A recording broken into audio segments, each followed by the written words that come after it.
My name is Martha Egnall, and I have lived in Silver City for just over 20 years. I moved here in February of 2002, and at that point, I was pretty completely unattached as far as, I was just like a single young person traveling um, and had heard about Silver City because of a massage school that was here that I was interested in.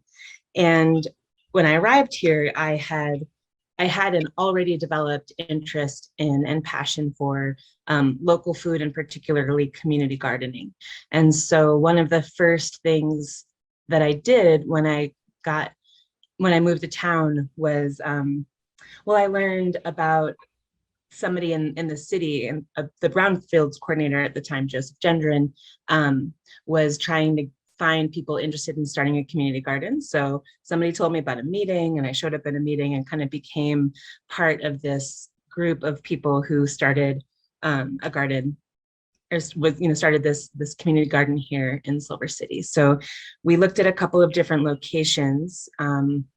And the one that we settled on was adjacent to the Guadalupe Montessori School. And at that time, the school was renting from the Sisters of Saint Joseph, who had occupied the whole property. The school, the Montessori school, is in a building that used to be a Catholic school. And so the land was still owned by the sisters, and they donated it to the school. And so I got involved in just getting a garden established. So it was real basic stuff like building the fence and getting a water system set up and just getting really preliminary infrastructure, tool sheds and chicken coop and that kind of stuff. So that was 2002. And I did that work as a volunteer for about 5 years. And then in about 2007, they created a position for me as a gardening coordinator. So I did that for about 7 years and really was able to build up the infrastructure and develop the curriculum and just get a lot more experience in gardening with kids and growing food in the Southwest, which in and of itself is a whole skill set that is not easy Yep. at all.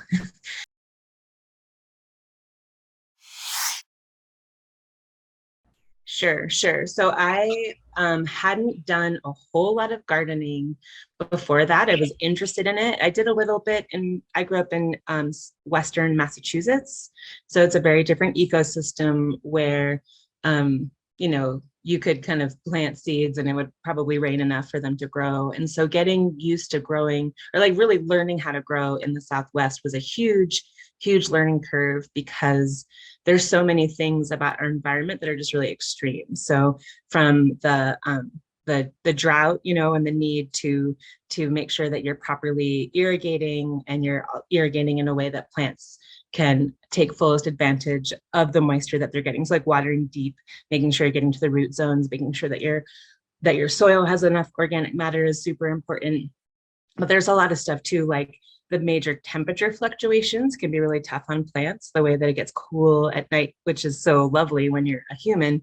But then, the swings between the nighttime and the daytime temperatures are really rough on the plant's metabolism. And just there, yeah, the UV index, the intensity of the sun, the harshness of the winds, the Mhm. reality that when we're experiencing drought and you're irrigating your beautiful little garden, then all of the other animals and bugs and living things who are hungry and their normal food sources are drying up, makes gardens just quite a target um, Yeah.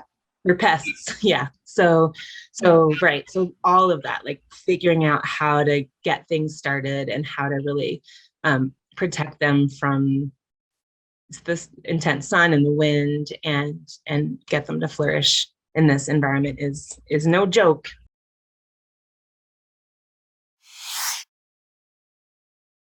And it's just intensifying everything that I mentioned to start with, right? So the thing that's popping to mind right now is the drought in the surrounding areas, making less foods available to you know bugs and rodents and traditional garden pests just intensifies. I mean, last year I was just like memories were popping up on my Facebook about like my gorgeous kale that I had at this time last year. And I can't, the cabbage moths have like won this year. They're just like completely have gotten most, my chard is okay, but my kale is struggling. So I just think that right now we're just in such an intense drought that that's happening. And it requires more water, more irrigation, and surrounding earth is so desiccated, it dries out really quickly. The UV index, it's a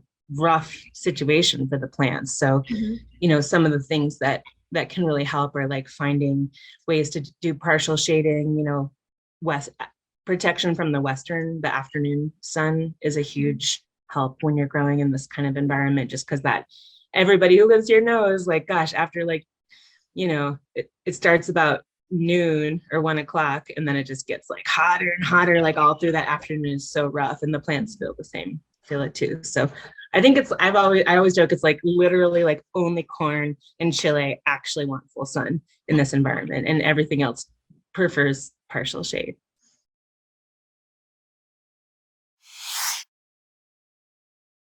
Sure. Yeah, no, that's a great question. So, the thing that comes to mind is that the more locally or regionally we can supply our own food, the less there's going to be the carbon emissions associated with transport. So right now, the way our food systems are set up is we've got these like giant agribusinesses with like monoculture farms, and everything's like trucked like way far around, and it's it's been true for a long time. I mean, I know I've read articles like 20 years ago about how California grows 5 million pounds of almonds for export, and then it imports 5 million pounds of almonds. So these kinds of like weird things that we have, where because profit is the focus, and because we've got this whole thing set up to like that's around commerce and growing the economy, and in ways that aren't really grounded or rooted in community and in kind of a local view or local lens on economy. I think that anything that supports local food production is going to help in that way, in that you can kind of meet more of your own needs. The food that you're going to be eating is fresher and healthier for you. And I think the whole journey of caretaking, of like growing plants, right? So starting like with the literal seed and watching it blossom and sprout and grow and caring for it is a pretty transformational experience, and can help people connect on a deeper level with their food. And every step that goes in that direction helps us all be more kind of conscious and intentional eaters and consumers. So it might pique people's interest in like supporting their farmers market, or joining a CSA, or watching for local food, buying in bulk when you can, get yourself a case of potatoes from your local farmer and use it through the winter. Those kinds of things, which they're kind of drops in the ocean, but they add up after a while.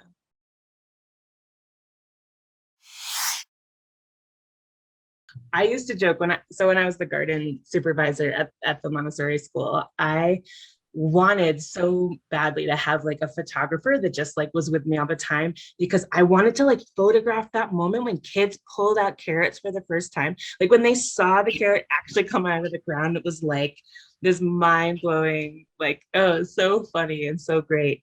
The other thing is that when kids grow it, they will eat it, right? Like how many parents did I have that were like, my kid doesn't like vegetables, but in the spring, when literally nothing was growing but like our little onions that grew, that overwintered and grew from bulbs, kids picked these onions and made them into straws and like drank their water out of these really spicy onions. But they would like, and so I just kind of like learned, parents, I mean, I've got 3 kids, and I absolutely understand like the challenges associated with your kids and eating and all these things. But as the kind of one step removed as the garden person, I just saw a very different reality. And I saw, kids who, just would eat so much fresh veg out of the garden. His parents were like, they don't like vegetables. I'm like, yeah, they do. It tastes way better when you made it yourself. Well, I mean, it really does because it's actually like higher in vitamins and like there's so many benefits to eating that fresh. Although that said, whatever, I think it's also really important not to kind of go overboard in like food superiority. And, there's a lot of privilege and access around fresh local vegetables. And I think it's really important to acknowledge that like any ways that you can get more veggies in your life. Yes, it's ideal and wonderful if you can grow it yourself, but not everybody has the time or the land or the capacity. So school gardens are really kind of a great, accessible way for a lot of kids to be able to see and participate in that.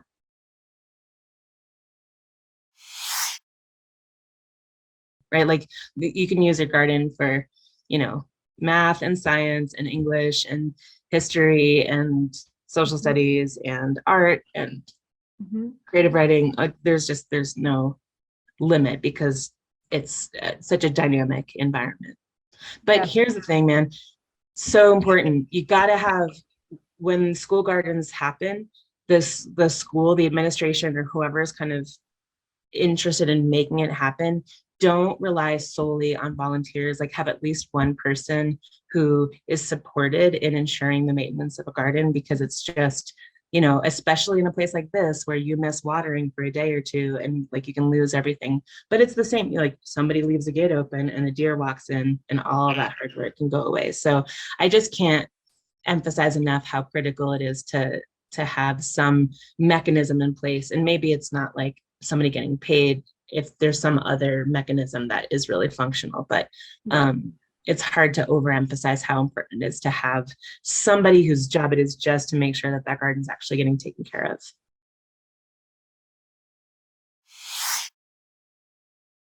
I mean, honestly, I believe quite strongly that if people are provided with life affirming options, that people will choose to do their, like it feels better, to do things that are oriented towards the care of our community and our planet. And so I see that a lot of the issues that we're facing are because our systems are set up where those kinds of choices aren't accessible and possible. So, for me, a climate just future has really just bomber dialed in community planning where the kind of fundamental tenets are oriented towards the care of the planet and of people and the planet. In 2011, we always say systems change, not climate change. And whole systems approaches to transitioning towards sustainability, right, from the ground up.